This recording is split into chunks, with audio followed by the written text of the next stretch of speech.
Hey, Mega Moms! Jessica Hensley here with Real Estate Mega Moms, where we help moms create a life and a business that they love. And I am here with my partner, Stefanie Stockberger. Hey, Steph. Hello.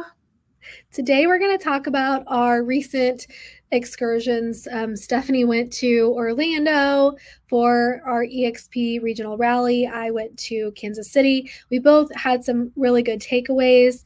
We had some powerful speakers there, some personal ahas just for me in general of like, whew, I need to work on that. So, anyway, let's dive in and we're going to talk about all things real estate, what we're learning right now in today's market that's going to impact you and your business in the months to come.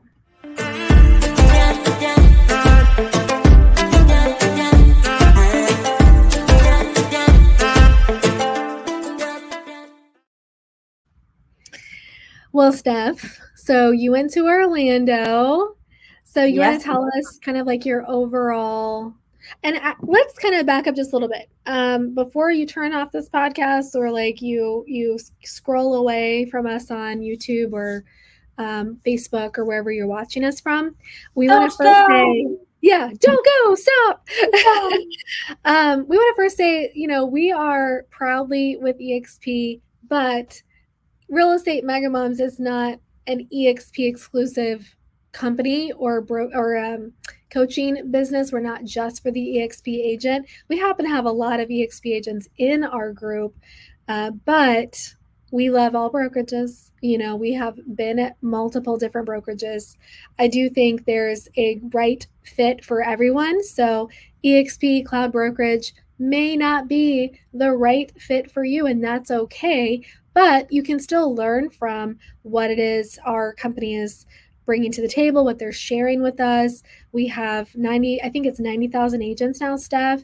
And what I learned at my rally, I think they shared it at yours too, is we were number one in transactions. So myself, I'm a top producing agent. Stephanie's a top producing agent. We icon year after year. Every year we've been at EXP, we've icon. So we're not full-time recruiters.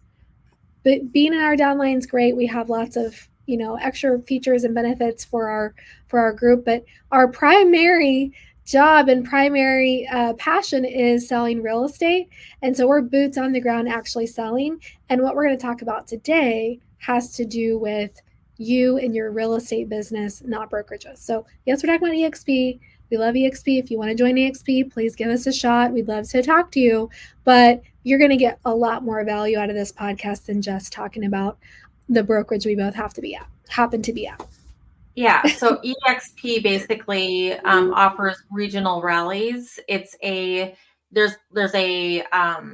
national, like a EXP con as well. So like every year there's an EXP con where all the agents get together and do this like major conference as well. But EXP also does regional rallies where it's like it's a smaller, more intimate gathering. So like in Orlando, I believe it was 300 or 350 agents where they had speakers and they had updates about what EXP is offering, like the newest updates and, the things that are going on with NAR right now, all those kind of things. It's a way for agents to kind of get that more intimate experience, get to know each other a little bit better. I went down to Orlando just because the tickets were a little bit cheaper. The flight tickets are a little bit cheaper. I'm from South Dakota. I wanted to go someplace warm. And, last year I actually went to Minnesota just because it's driving distance from South Dakota. So they offer them all over the United States. I was going to go to Kansas City with Jessica, but our schedules and stuff didn't align. Jessica went to Kansas. I'll let you kind of take it over from there, kind of your excursions, but I just wanted to I went explain to what regional rallies were. So that way, it's nice to have that EXP offers these smaller, more intimate gatherings too, because, I came from a smaller brokerage. Well, it's the biggest brokerage in South Dakota, but I really came from that smaller brokerage, even though we're with this large brokerage. I like that smaller, more intimate gathering. So I like that EXP does that. So yeah, me too. And it gave us all a chance to see the people, like see our brokers, see our compliance team, see some of the big players in our local area. And I think that the biggest takeaway for me is, at least with our company, and I know that other brokerages are doing the same, they are actively looking for ways to overcome objections, how to handle the coming changes. Something I learned at the rally was the changes are happening. It hasn't been settled, it hasn't been approved by the DOJ. In fact, they looked at the settlement and they said, no, this doesn't go far enough. So they are anticipating an actual settlement will probably happen towards the end of the year. But NAR, in good faith or as an act of good faith, is going to mandate these changes for all members of the National Association of Realtors, which I think is most of us, right? We've all seen that power in being part of this association. And so the changes are happening. The changes are happening in July, and this may be phase one. You know, there may be a phase two after they have the final settlement. So I think that for me anyway, when I first heard that DOJ had rejected it, I'm like, okay, well, business as usual for a little bit longer. But when they said, nope, the changes are going to happen in July, I was like, okay, you know. But one good thing, if you've been following us for a while with Real Estate Megamoms, we've taught you for years to do a buyer consultation. So just getting into that mindset, being super transparent, being able to convey your value properly and why they would want to work with you. We can still ask the seller to pay for it, but it has to be on the contract, and it becomes an item of negotiation, not just when you write the offer, but also throughout the contract. So just remember that too whenever you go to negotiate the inspections, negotiate the appraisal, those items. Like, your commission is, unfortunately, it's part of the contract, right? It's another line item, just like maybe the seller paying for the buyer's closing cost. If they were to come back and ask for a lot of repairs, the seller may say, well, I'll do those repairs, but I'm reducing the closing cost contribution. Those things can all, it becomes, and it was always negotiable. It really was, but it wasn't a standard practice or something we talked about. And I think that now it's going to be more talked about. Yeah, definitely. And that's something that, like, when I was down at Orlando, it was just something that it was just brought to the forefront just so much more. And that's what's nice about, our brokerage. And I think that, again, there's so many other brokerages that are doing the same thing. It's just about so much more communication. It's about, our colleagues talking about getting together and talking about this. It's about this podcast and so many other podcasts right now. It's just about bringing it forefront and having these conversations and just getting ready. And what I like about this and about these changes is I don't like gray areas. I've never liked gray areas, and there's just no more gray areas. And that is just a relief for me, because I don't like it. So now no one else can do it either. No one else can play in the gray area. This is a relief for me. So South Dakota is a place where we only could show one house one time before signing a buyer agency agreement already. So now it's just, one step before that. So we're already prepared for that. I think that there's definitely those times where I think that it happened just, after the fact anyway, but I think now we're definitely going to have to do it beforehand. So it's just like, how are we going to do that? Are we going to, meet them at the coffee shop? Are we going to meet them at the office? Are we going to do this via Zoom? There's so many different options out there. And I hear so many agents talking about their strategies, and it's super exciting. Like, everyone's got their new game plan out. I've been doing this for 17 years, and I know that you've been doing it for over 20. It's just, it kind of lights my fire again. Like, how are we all going to be doing this? And there's so many different strategies out there. And that's what was awesome about going down to Orlando and hearing in this, again, there's 300 plus people in the room, hearing all these different strategies by all these different people. It was just really exciting to hear. And I'm looking forward to it. It's going to be fun. I agree with you. And I think that the even playing field is probably the thing that I'm excited about, because we always did it this way, right? I say always, not always, but the last 3 years, I've been pretty adamant about, in fact, I've even put it in my policies and procedures manual with my team.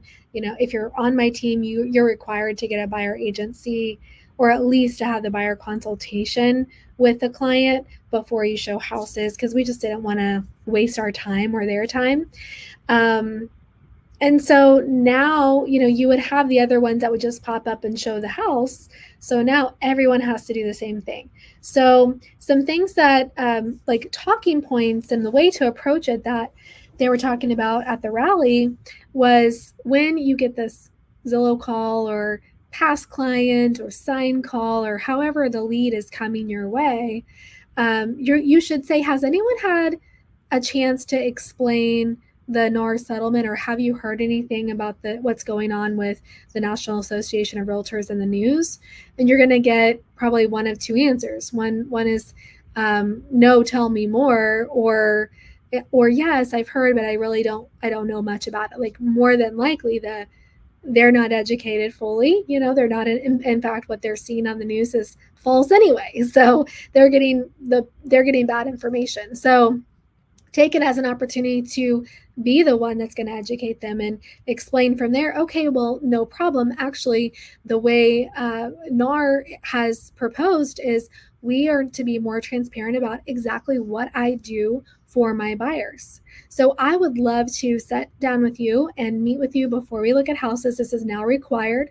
Every realtor in our area will require you to sign an agreement before they show you houses.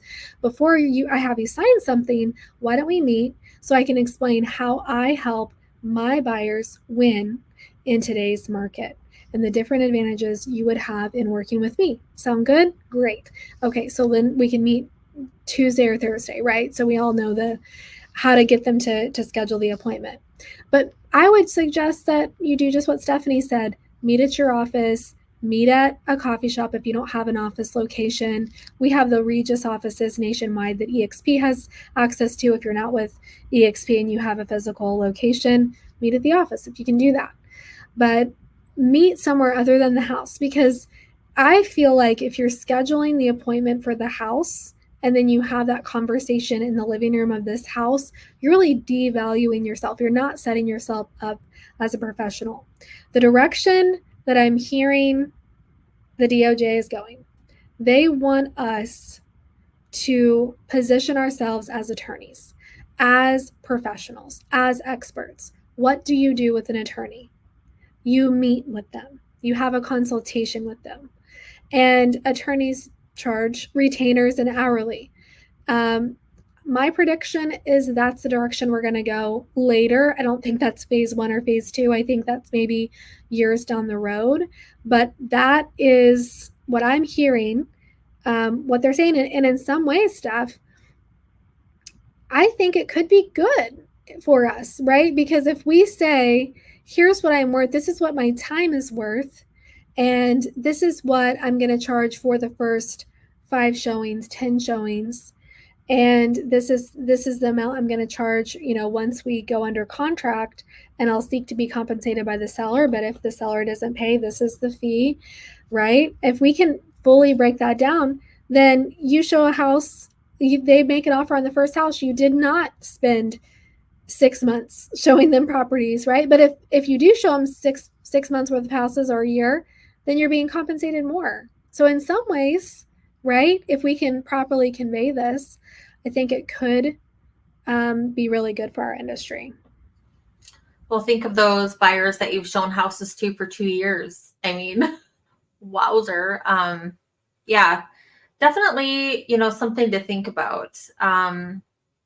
And it's hard. It is hard because, we get to see so many sides of it, especially you and I, with all the different, especially moms and agents, as coaches, that, if they're new or if they're seasoned, the ones that do a ton of business, ones that do, a few pieces of business. It's so interesting to see all these different varieties of agents. And so it'll be interesting to watch. And, a lot of our moms are fighters. I mean, they're scrappy, and I think we're going to see a lot of success stories.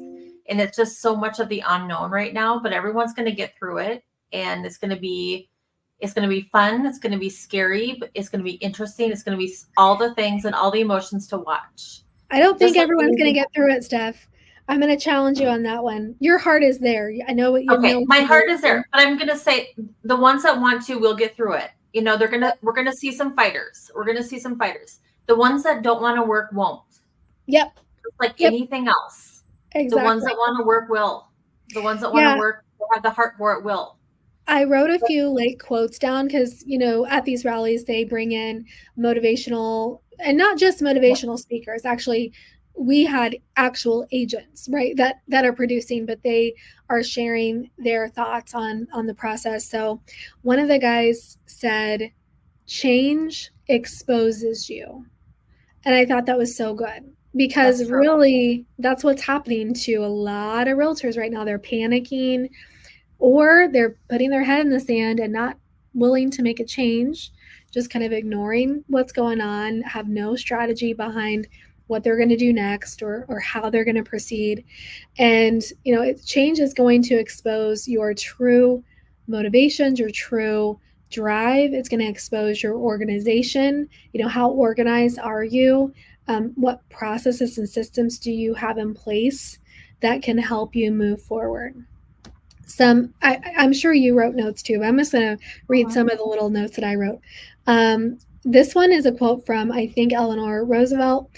You don't have enough time to do it all on your own. So you better learn from someone who's done it. So I think that is so good with coaching, right? I've done this for 21 years. Stephanie's done this for 17 years. We've sold thousands of houses. If you don't want to take that long to get to where we're at, right?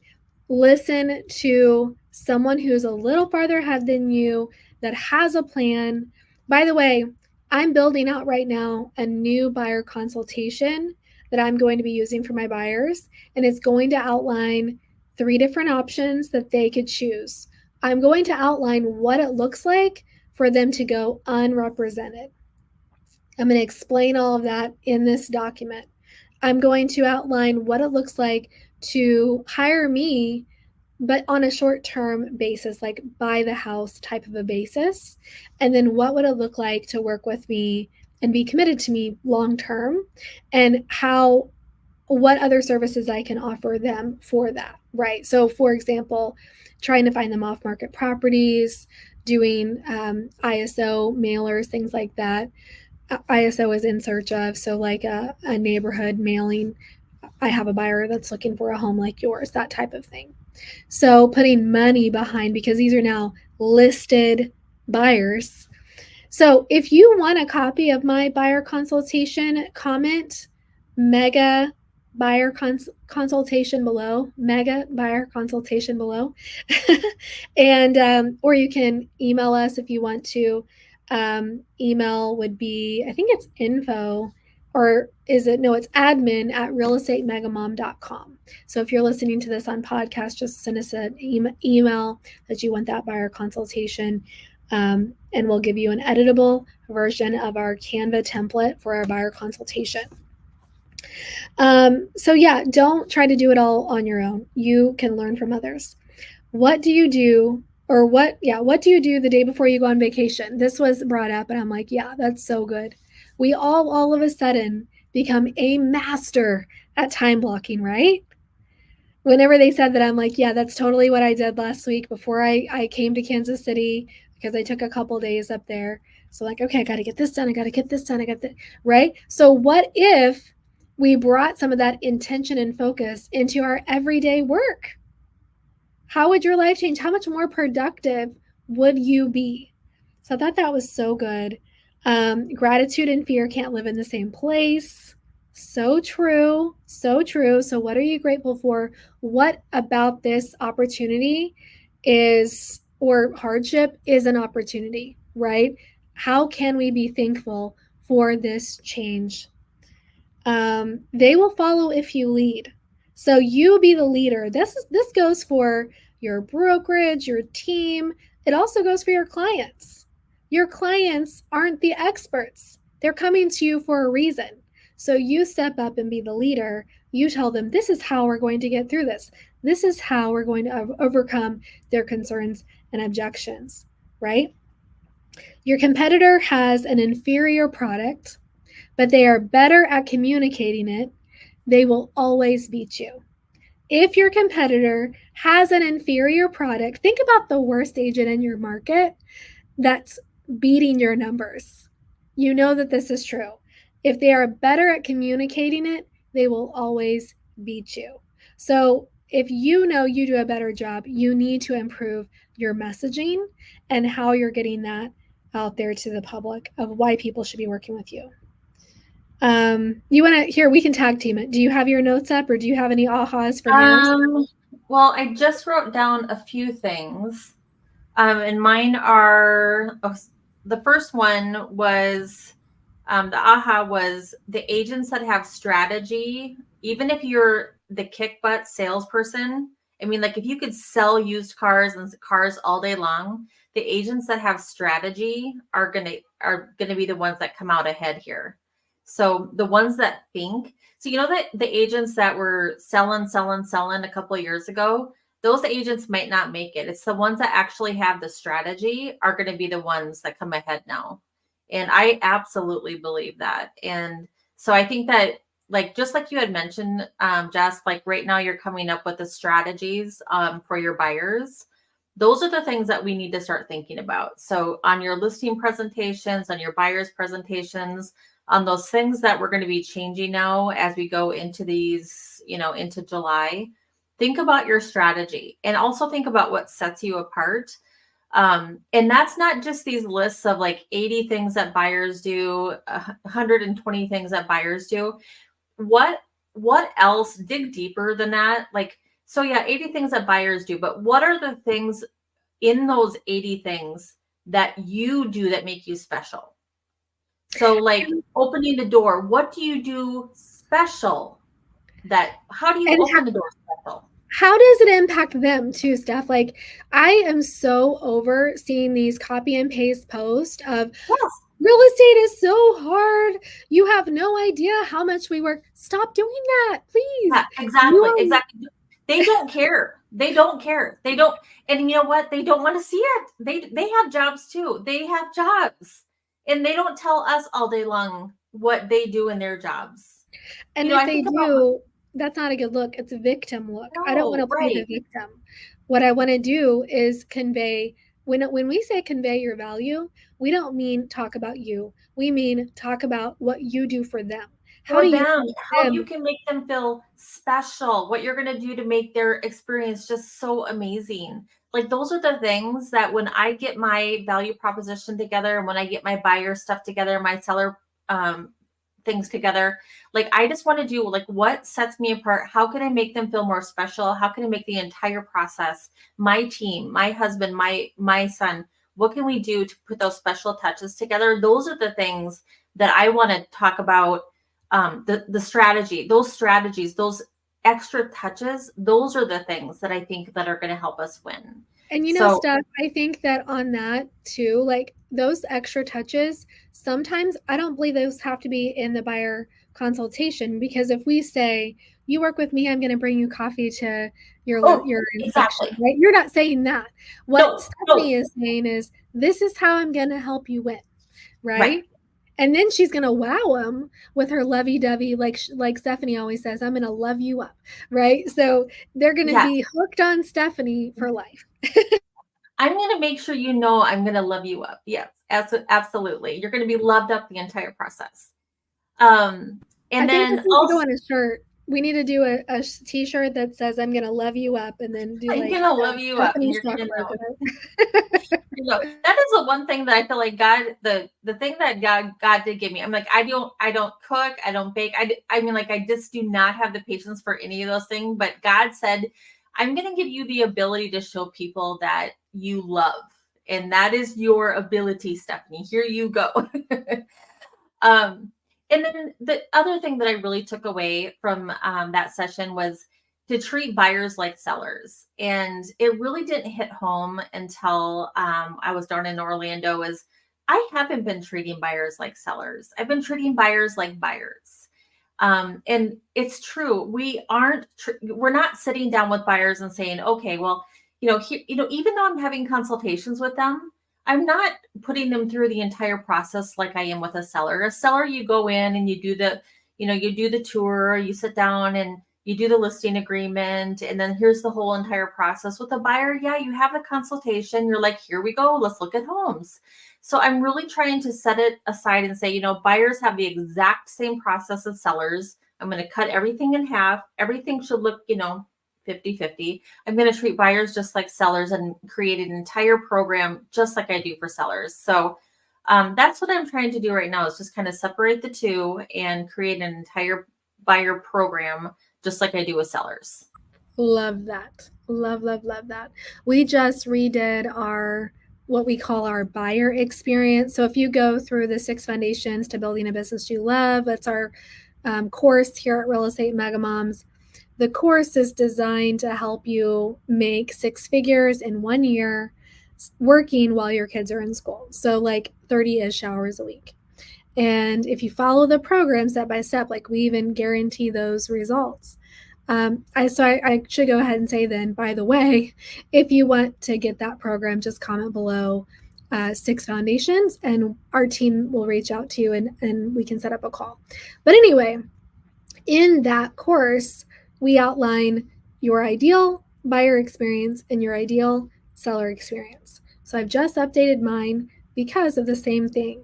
We want to bring value. Sometimes it's not necessarily outlined to them in advance. We're just going to surprise them, as the process goes. And it's not going to take up a ton of our time, but it's the little touches and the little strategies, the little nuances we can bring to the table that's going to help them accomplish their goal, which is to find a home for their family, right? To find the right home, to get it for the best price with the least amount of hassle. Yeah, so good. Okay, let's see. I also wrote, what are the 2 actions you need to take this year for it to be phenomenal? So ask yourself that question. What are the 2 actions? Narrow it down. And I think that narrowing down is so key. Another thing we talk about in the 6 foundations is narrowing your lead gen strategies to 3 sources. I see agent after agent overwhelmed because they have 20 lead sources. They have no idea what's working for them. They have no idea where their business is coming from. They're not doing any of them well. And so if you can narrow it down to 3 sources that you go all in at, and you put it on your calendar and you make sure that you do the activities consistently, either daily, weekly, or quarterly, whatever the source is, then you're going to see success in it. So what are the 2 actions you need to take this year for it to be phenomenal? And so I put, one of those actions for me, I was answering the question, was to be consistent on social media with video. I think video marketing is still huge. It's a way to attract business. If you can be consistent, authentic, and provide value, you're going to attract business. It's a long game. It's not something you're going to put out one video. And this is why most people aren't successful at it, right, Steph? They do it once or twice and they're like, well, that didn't work. But no, you have to do it for sometimes years before it truly pays off. But being consistent on that is key. Oh my gosh, this was so good, girl. One day in retrospect, years of struggle will strike you as the most beautiful years. Isn't that true as moms? That is so sweet. That is so sweet. Yes. I think about that a lot, right? Especially when we have little babies or maybe even think about the beginning of your real estate career. Yep. Right? I remember how excited I was, how everything just felt so new, but it was a struggle. But then I'm like on the other side, how beautiful it was to start a brokerage, to do, all the hard things. I thought that was a really good quote. I guess Sigmund Freud said that. And think about it for even this year. Like at the beginning, like you said, like at the beginning, it was a struggle. It was exciting, but it was a struggle. So what if this year, even though this is going to be a struggle, and it is a struggle, we're in it right now. This is a struggle and this is a lot of work. But what if this is one of those things that turns out to be absolutely beautiful? Yeah, absolutely. Yeah, I love that. This is good. When you give other people attention, they get paid, not you. Have you ever heard the phrase paying attention?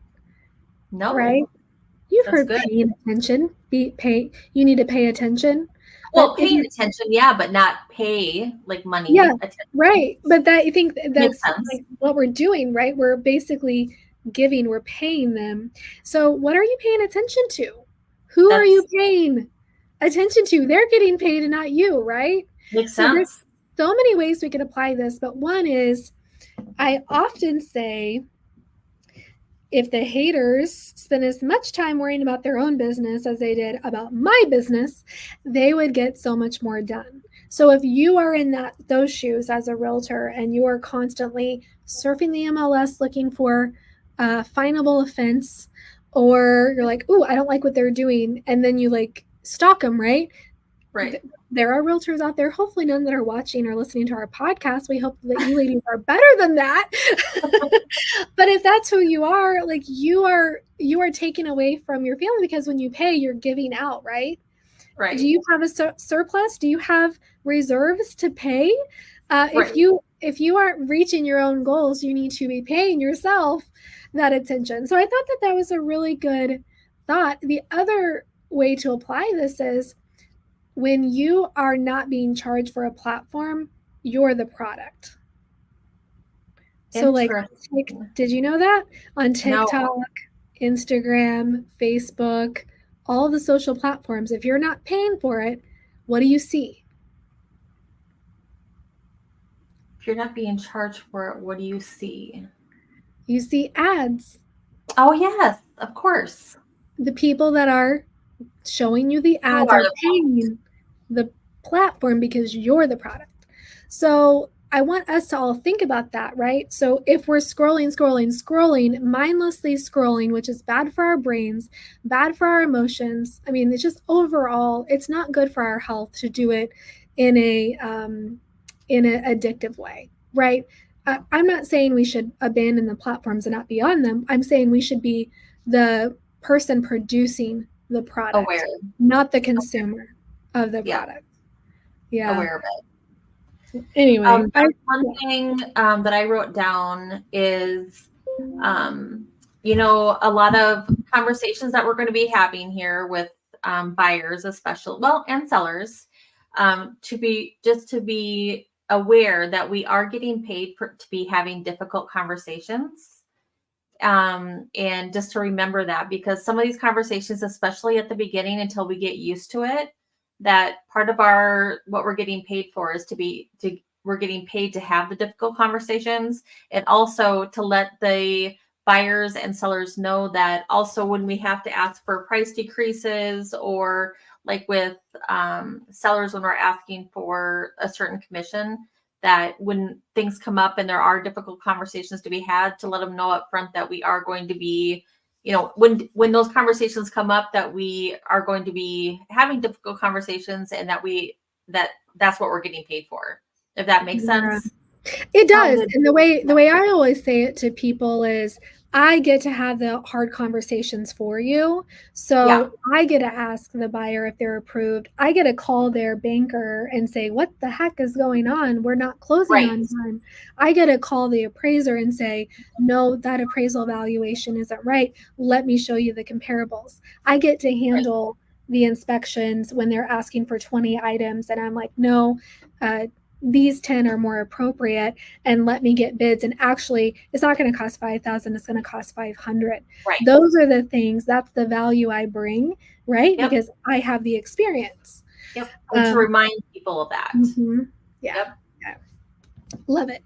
I just have a couple more. I know we're going a little over, so we'll wrap this up quickly, but these were my biggest takeaways and Stephanie's biggest takeaways. And so hopefully it's inspiring to you, maybe thought provoking a little bit. So next one's really good stuff. Change is I'm not going to say the word right. Change is inevitable.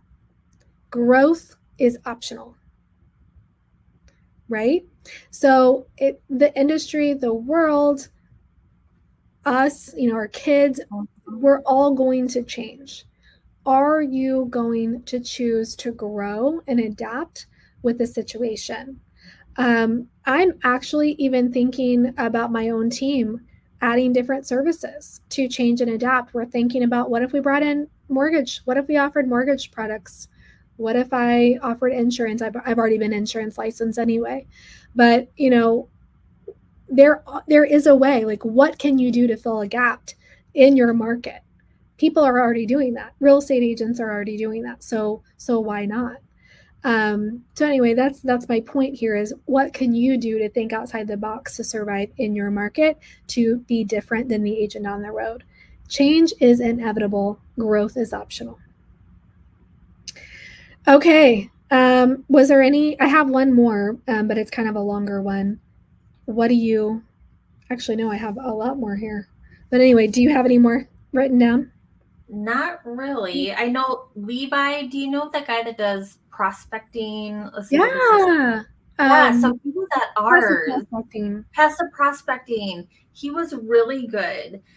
He reminded us just to ask for things. I think that we leave a lot on the table and we're just afraid to ask. Yeah. So he just reminded us, he's like, don't be afraid to ask, because he's like, a lot of the times people might say yes.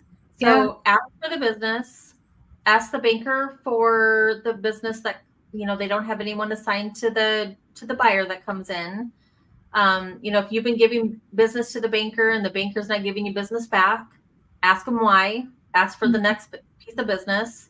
Ask your the people that you're, the insurance agent, your friends or family, whatever. Ask for the business. I think a lot of times we're too afraid. So just ask, and we need to do that. We need to put ourselves out there.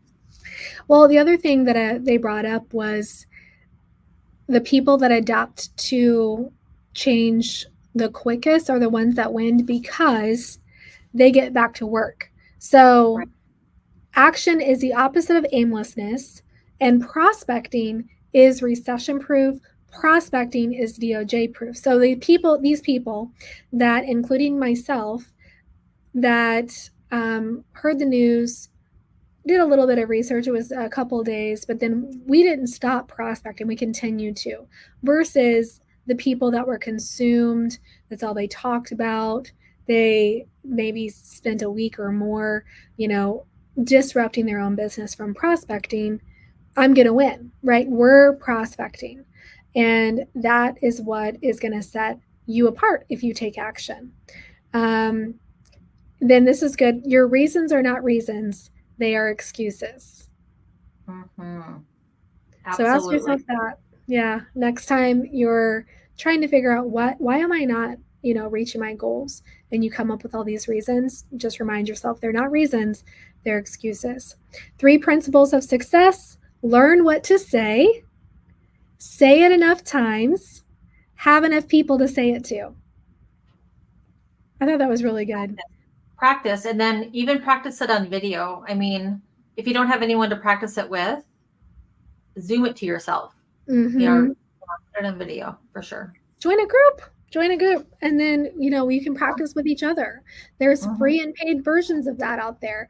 I personally think that if you're part of a paid program, you're probably going to be more committed to it for yourself, and be in a room of people that are more committed as well, versus a free group, the self-organized free groups. But if you found a self-organized free group that is consistent, then by all means, go to that and learn your scripts and practice your scripts. But it is important, and it's nice to hear what others have to say. So, yep, these were our takeaways from the rallies. And the main thing is here, keep on keeping on. Like, don't give up. You don't have to give up. There are ways through this. Keep on with your strategies that you've already been doing. Keep prospecting, keep time blocking, keep holding true to yourself and your schedule, your boundaries. All of the principles remain the same. The only difference is we're listing buyers now, not just listing sellers. So right? That's right. Okay. All right, Mega Moms. Just a quick reminder, we do have our abundance conference coming up. So head over to realestatemegamoms.com and you can grab your ticket. We want to see you in Dallas, September 19th to the 21st. We'll see you next week. Bye. Bye, ladies.